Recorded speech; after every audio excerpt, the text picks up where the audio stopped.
জাহান্নামীরা বলবে ক্বালু লাম নাকু মিনাল মুসাল্লিন।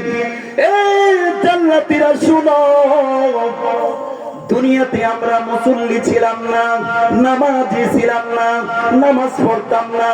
আমরা দেখেছি যখন আযান হইতো তুমি মসজিদের দিকে দৌড়াইতা, আমি আযানের সময় হইলে দোকানেই বসে থাকতাম, ব্যবসা করতাম, ঘরের মধ্যে পড়ে থাকতাম।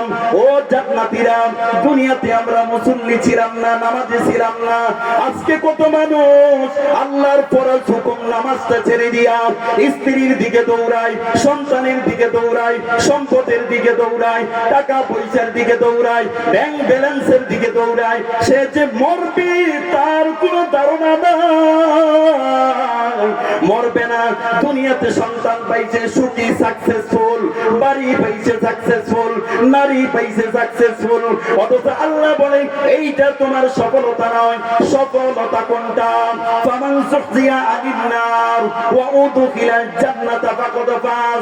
এই বান্দা, সফলতা হলো ওইটা ফামান যুহজিয়া আনিন নার, যে নিজেকে জাহান্নামের আগুন থেকে বাঁচাইয়া ওয়া উদখিলাল জান্নাতা ফাকাদ ফাজ, জান্নাতে নিজের প্রবেশ করাইতে পারলো, সেই হলো সবচেয়ে সফল। জোরে বলেন সুবহানাল্লাহ।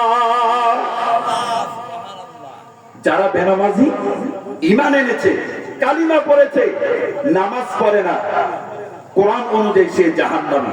নাউযুবিল্লাহ বলবেন না? ক্বালু লাম নাকু মিনাল মুসাল্লিন। জাহান্নামীরা তাদের নিজের পাপের কথা নিজেরাই বলবে, জান্নাতীদেরকে বলবে। আল্লাহ না করুন ওই জাহান্নামের মধ্যে যদি আমরা পড়ে যাই, আমরা ওখানে উপস্থিত থাকবো। অতএব এই সমাজের মধ্যে যদি কোন বেনামাজি থাকে, মুসলমান ঘরের সন্তান, অথচ নামাজ ছেড়ে দিলাম। নামাজ যে কত গুরুত্বপূর্ণ, নামাজ আল্লাহ জিবরাইলকে দিয়ে পাঠায় নাই, নবী মুহাম্মদুর রাসূলুল্লাহ সাল্লাল্লাহু আলাইহি ওয়াসাল্লামকে আল্লাহ তাআলা আরশ আজিমে দাওয়াত দিয়া এই নামাজ দিয়েছে। জোরে বলেন সুবহানাল্লাহ।